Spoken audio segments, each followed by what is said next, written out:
Hello friends, welcome to my channel. आज मैं आपको बताने वाली हूँ घर में पूजा पाठ करने का सही तरीका क्या है जिससे हमें शीघ्र लाभ मिल सकता है। हर भगवान का अपना महत्व होता है। हिंदू धर्म में कई देवी देवताओं की अलग अलग समय पर पूजा करने का विधान होता है और हर एक देवी देवता की उपासना करने की विधि भी अलग अलग होती है। सनातन परंपरा में पूजा पाठ का विशेष महत्व माना गया है। दैनिक रूप से की जाने वाली ईश्वर की पूजा के कुछ नियम भी होते हैं जिनका पालन प्रत्येक साधक को अवश्य करना चाहिए।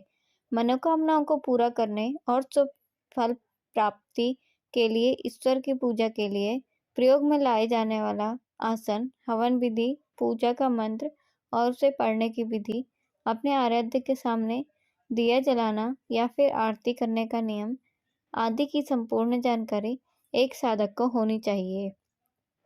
जब व्यक्ति भगवान की पूजा करता है तो वह सांसारिक मोह माया को भूल आध्यात्मिक संसार में पहुंच जाता है। इससे मन को शांति और सद्भावना का एहसास होता है। लेकिन पूजा का फल तभी प्राप्त होता है जब इसे सही विधि विधान के साथ किया जाए। तो चलिए जानते हैं सही विधि विधान क्या है पूजा करने के लिए। ईश्वर की दैनिक पूजा हमेशा स्नान ध्यान के बाद पवित्र एवं प्रसन्न मन से करना चाहिए। प्रतिदिन की पूजा में मनोकामना की सफलता के लिए दक्षिणा अवश्य चढ़ानी चाहिए। दक्षिणा में अपने दोष दुर्गुणों को छोड़ने का संकल्प लें, अवश्य सफलता मिलेगी और मनोकामना भी पूर्ण होगी। चर्म पात्र या प्लास्टिक पात्र में कभी भी गंगा जल नहीं रखना चाहिए। पूजा कभी भी खड़े होकर नहीं करनी चाहिए और ना ही खाली फर्श पर बैठकर पूजा करनी चाहिए। पूजा करने से पहले फर्श पर आसन बिछाएं और आसन पर बैठकर ही पूजा करें। मंदिर के ऊपर भगवान के वस्त्र, पुस्तकें एवं आभूषण आदि भी ना रखें। मंदिर में पर्दा अति आवश्यक है। अपने पूज्य माता पिता तथा पितरों का फोटो मंदिर में कभी नहीं लगाना चाहिए। उन्हें घर के नैतिक कोड में स्थापित करें। बिना सिर ढके कभी भी पूजा नहीं करनी चाहिए। मान्यता है कि बिना सिर ढके पूजा करने से इसका फल नहीं मिलता है।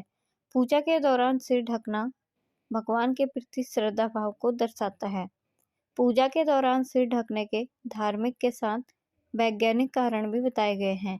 इसलिए स्त्री हो या पुरुष पूजा के दौरान सिर जरूर ढकें। इस बात का भी ध्यान रखें कि पूजा का स्थान घर के फर्श से थोड़ा ऊपर होना चाहिए, क्योंकि भगवान अतुल्य और श्रेष्ठ हैं। इसलिए आप अपनी बराबरी में उनको पूजा ना करें। पूजा के लिए भगवान को किसी चौकी में या फिर फर्श में ऊंचे स्थान पर स्थापित करें। प्रत्येक व्यक्ति को अपने घर में कलश स्थापित करना चाहिए। कलश में जल से पूर्ण श्रीफल से युक्त विधि पूर्वक स्थापित करें। यदि आपके घर में श्रीफल कलश में उग जाता है तो वहाँ सुख एवं समृद्धि के साथ स्वयं लक्ष्मी जी नारायण के साथ निवास करती हैं। तुलसी का पूजन भी रोजाना आवश्यक है। पूजा करते समय आपका मुख पूर्व दिशा में होना चाहिए। पूजा के दौरान जलाए गए घी के दीपक को बाईं ओर रखना चाहिए। मकड़ी के जाले एवं दीमक से घर को सर्वदा बचाएं, अन्यथा घर में भयंकर हानि भी हो सकती है। तांबे के बर्तन में कभी भी चंदन नहीं रखना चाहिए और ना ही पतला चंदन देवी देवताओं को लगाना चाहिए। ईश्वर के लिए जलाए जाने वाले दीपक के नीचे चावल अवश्य रखने चाहिए। पूजा के दौरान कभी भी दीपक से दीपक नहीं जलाना चाहिए। दैनिक पूजा में ईश्वर की सुबह शाम आरती करनी चाहिए। यदि संभव हो तो आप 5 बार भी कर सकते हैं।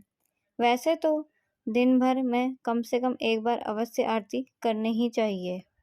अपने आराध्य की पूजा हमेशा पूर्व, उत्तर या ईशान कोण की ओर मुख करके करनी चाहिए। पूजा करते समय कभी भी हमारी पीठ देवी देवताओं की तरफ नहीं होनी चाहिए।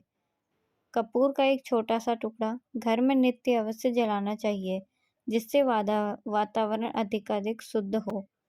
शुद्ध वातावरण में धनात्मक ऊर्जा बढ़े। अगर आपको मेरी वीडियो पसंद आए तो चैनल को सब्सक्राइब कीजिए और शेयर कीजिए ताकि मैं रोज़ नई नई वीडियो आपके लिए ला सकूं।